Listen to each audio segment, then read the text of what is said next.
அதையே அறுவடை செய்வோம். நம் வாழ்க்கை மிகவும் குறுகியது. ஒரு நெல்லிக்கனியை சுவைப்பது போன்றது நம் வாழ்க்கை. சுவைத்த பின் அது இனிக்க வேண்டுமா புளிக்க வேண்டுமா என்பதை நம் செயல்தான் தீர்மானிக்கும்.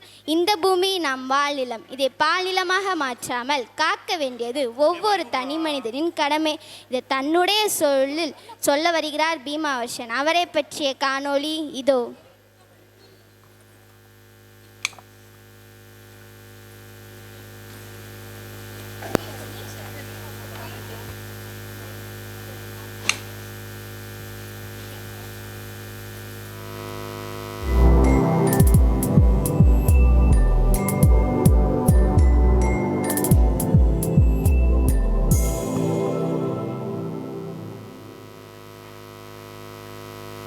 சாதிக்க துடிக்கும் சிறுவன், கேட்போரை சிலிர்க்க வைக்கும் செயல்கள். யார் அந்த சிறுவன்? 3, 2, 1. பீமாவர்ஷன் தற்போது 7ஆம் வகுப்பு படித்துக் கொண்டிருக்கிறார். சிறுவயதிலிருந்தே அனைத்து கலைகளிலும் ஆர்வம் கொண்டவர். புத்தகம் வாசிப்பதில் ஒரு நேசம். புத்தகங்களை தேடி தேடி முழு மூச்சாக படிக்கும் மாணவன். விளையாட்டுத் துறையில் விடாத முயற்சியால் பல்வேறு சாதனை. தன்னால் முடியாதது எதுவுமில்லை என்ற தன்னம்பிக்கை. தன் உயிரைப் போல் பிற உயிரையும் நேசிக்கும் கருணை உள்ளம் கொண்டவன். ஒவ்வொரு மனிதனுக்கும் சில கடமைகள் உண்டு. அது பருவத்திற்கு ஏற்ப மாறுபடும். ஆனால் பீமாவர்ஷனை பொறுத்தவரை குழந்தை பருவத்திலிருந்து இன்று வரை ஒரே குறிக்கோளுடன் ஆற்றும் கடமை என்ன தெரியுமா? நிலமடந்தைக்கு இயற்கை சூட்டிய மணிமகுடம் விவசாயம். விவசாயம் மனித வாழ்வியலோடு பின்னி பிணைந்தவை. பலருக்கு விவசாயத்தில் நாட்டமில்லை. பீமாவர்ஷனுக்கு விவசாயத்தில் கொள்ளை பிரியம். விவசாயமே பெருவாழ்வு என வாழும் அற்புத கலைஞர். குட்டி விவசாயி பீமாவர்ஷனின் சாதனைகளை காணொளியில் சுட்டிக்காட்ட எம்மால் இயலாது. பின்வரும் காலம் நட்டு வைத்த செடி மரம் இயற்கை சுட்டும் அவரது சாதனைகளை. இறைவனின் கட்டளையால் சமுதாய நலன் நோக்கும் பார்வையில் சளைக்காமல் பயணப்படும் இவரை இந்த அரங்கம் பெருமையோடு மேடையேற்றுகிறது.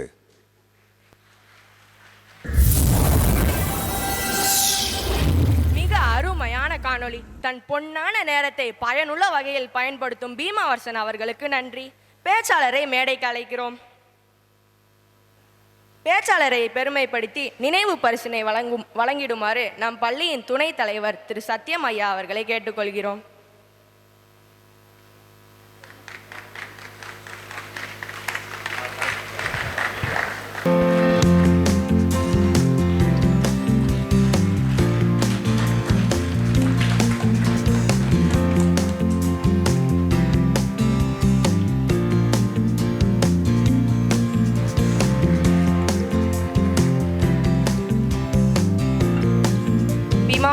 இனி இந்த மேடை உங்களுடையது. வாழ்த்துக்கள்.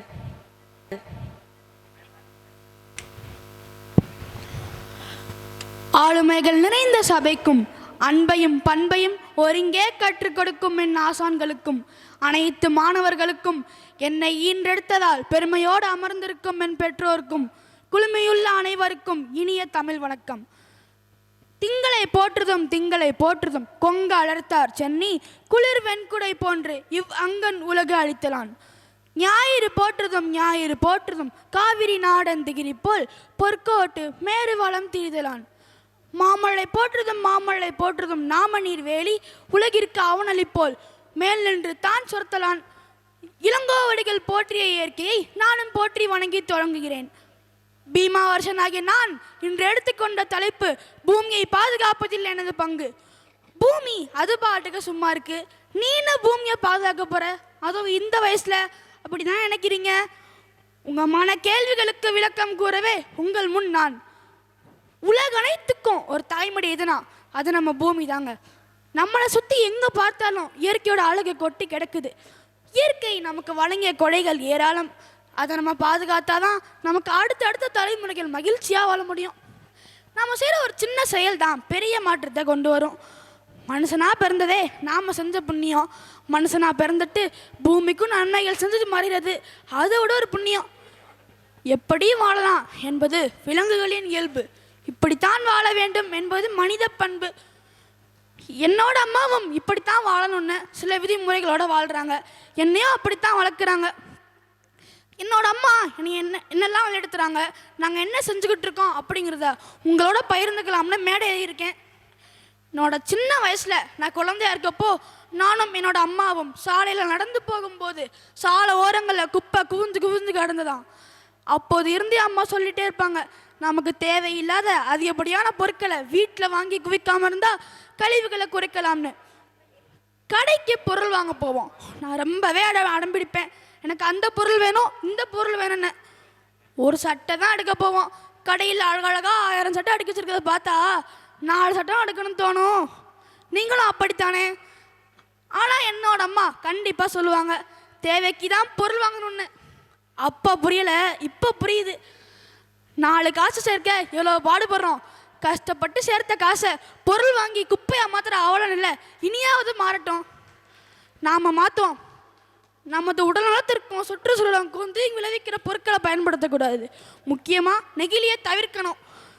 கழிவுகளை உரமாக்கி மண்ணை வளப்படுத்துவோம். கழிவுகளை எப்படி உரமாக்குறது நான் அடுத்து சொல்கிறேன். இப்போ நெகிழி பயன்பாட்டை தவிர்க்கிறத பற்றி பார்ப்போமா?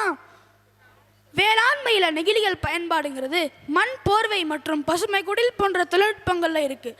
இது எங்கள் தோட்டங்கள்லையும் பயன்படுத்துகிறோம். இதோட பயன்பாடு முடிஞ்ச பிறகு குப்பை வங்கிகளை கொடுத்து முறையாக மறுசுழற்சி செய்கிறோம். முடிஞ்சளவு மறுசுழற்சி செஞ்சு பூமியை காப்பாற்றுங்க. என்னோட அம்மாவும் பூமியை பாதுகாக்கிறத காட்டுற ஆர்வம் எனக்குள்ளே வளர்ந்துச்சு. மரம் இயற்கையின் வரம், மழையின் தாய், இழல் தரும் தேவதை. மரம் இல்லா ஊர் பாலைவனம், பாலைவனத்தையும் சோலைவனமாக்குவது மரமே. மழலையர் வகுப்பிலிருந்தே உண்டியல பணம் சேர்க்கிற பழக்கம் எனக்கு இருந்துச்சு. இன்னைக்கு வரைக்கும் சேமிக்கிறேன், இனியும் சேமிப்பேன். சேமிக்கிற பணம் உலகிற்கு தான் நன்மை தரணும்னு அம்மா சொன்னாங்க. மரம் நடுவோம்னு சொன்னாங்க. 1300 ரூபாயில் முதலாக சேர்த்த பணத்தில் தென்னை, வாழை, நெல்லி, கொய்யா, மாதுளைன்னு செடிகளை வாங்கி நட்டு வச்சேன். இன்று மரமாக வளர்ந்து சுவையான காய்கனியையும் சுத்தமான காற்றையும் குளிர்ச்சி தரும் நழையும் தருது. இன்னைக்கும் சேமிக்கிற பணத்தில் மரக்கன்றுகள் தான் வாங்குறேன். நீங்களும் சமுதாயத்துக்கு செய்ய நினச்சிங்கன்னா செடி நடுங்க, பராமரிங்க. சரிப்பா, நீ சொல்கிற மாதிரி செடி நடுறோம், நீருக்கு என்ன சொன்னாலும் கேட்குறீங்க. சூரிய ஒளி இருந்து வரும் சூரிய ஆற்றில் ஒளித்தாடுகள் மூலம் சேமித்து நமது வீட்லேயும் விவசாய நிலத்திலையும் உள்ள மின்சாதன பொருட்களுக்கு பயன்படுத்தலாம். இதனால் நீர் தட்டுப்பாடு இல்லாமல் தரிசனமெல்லாம் நல்ல வெளிச்சமாக மாறும். பூமியே குழு குழுன்னு பசுமையாக இருக்கும். பூமி தாயும் மன மகிழ்வோடு இருப்பாங்க. இயற்கையை தெய்வமாக வழிபடணும்னு தாத்தா எனக்கு கற்றுக் கொடுத்துருக்காரு. ஒவ்வொரு வருஷமும் செப்டம்பர் மாதம் நெல் வைப்பு காலம் தொடங்கும். அப்போ முதல் விதையை யார் விதைக்க சொல்ல நினைக்கிறீங்க? என்னையத்தான் விதைக்க சொல்வார். விதைச்சாச்சு, நல்ல செழிப்பாக பயிரையும் வளர்த்து அதை அறுவடை செஞ்சு வீட்டுக்கு வரும்போது மனசே அவ்வளோ சந்தோஷப்படுங்க. உண்டி கொடுத்தவரே உயிர் கொடுத்தவர்னு சொல்லுவாங்க. இன்னைக்கு விவசாயம்னு சொல்லிக்க யாருமே விரும்புறதில்ல. விவசாயி சேத்துல கால் வச்சாதான் நம்ம சோத்துல கை வைக்க முடியும். விவசாயம் படிங்கங்க. அதுக்கு முன்னால் சாப்பிட்ற பொருட்களை அளவை வாங்கி சாப்பிடுங்க, வீணாக்காதீங்க. சரிப்பா, உன் தாத்தா தோட்டத்தில் ஒரு விதை நட்டு வச்சுட்டு இவ்வளோ பேசுகிற, நீ என்ன செய்யறதானு கேட்குறீங்க? வரேன் விஷயத்துக்கு வரேன். நமது விருதுநகர் மற்றும் ராமநாதபுரம் மாவட்டத்தை எடுத்துக்கிட்டா நமது நிலங்களை பெரிதும் பாதிக்கிறது கருவேல மரங்கள். எனது கிராமம் விருதுநகர் மாவட்டம் கிழக்கு எல்லையான நற்குடி ஒன்றியத்திற்கும் ராமநாதபுரம் மாவட்டம் பார்த்திபுரம் இடத்திற்கும் இடையே இருக்குது. எனது ஊராட்சியுடன் விருதுநகர் மாவட்டம் எல்லையே முடிவடையுது. எங்களோட பள்ளி படிப்பிற்காகவே நாங்கள் விருதுநகரில் வசிக்கிறோம். என்னோட அம்மா தமிழக அரசின் தரிசன மேம்பாட்டு திட்டத்தை பற்றி தெரிஞ்சுக்கிட்டு விண்ணப்பிச்சாங்க. இதன் முதல் பயனாக அவர் 1 ஏக்கர் கருவேல மரங்கள் சுத்தம் செய்ய அவர் ஒரு வங்கி கணக்கில் அரசால் 5000 ரூபாய் வர வச்சாங்க.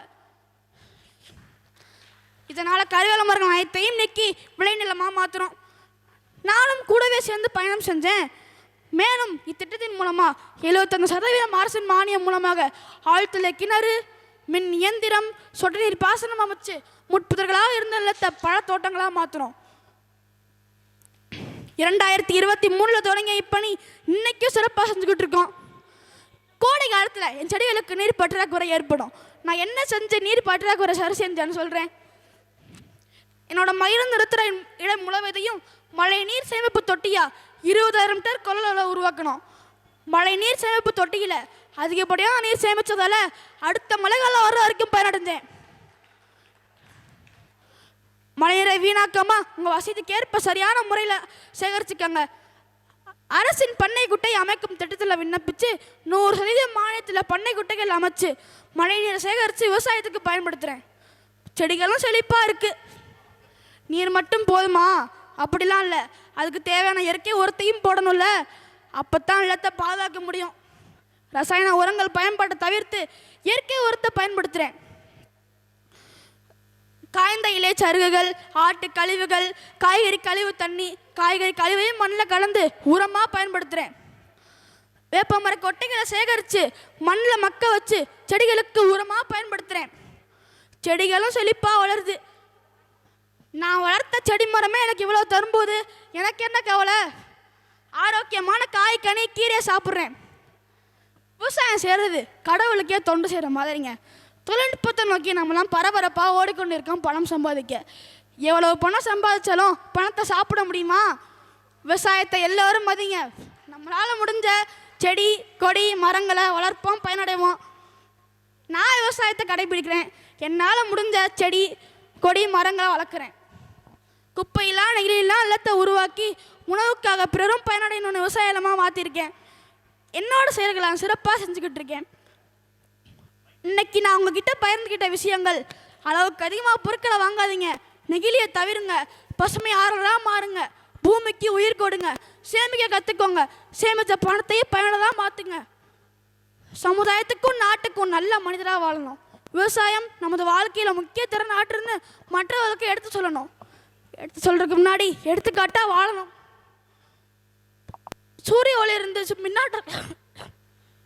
ஒளியில் மின்னாற்றல் கொண்டதை பற்றியும் நீர் வளத்தை மேம்படுத்துகிற பற்றியும் சொல்லியிருந்தேன். உங்கள் வசதிக்கேற்ப செய்யுங்க.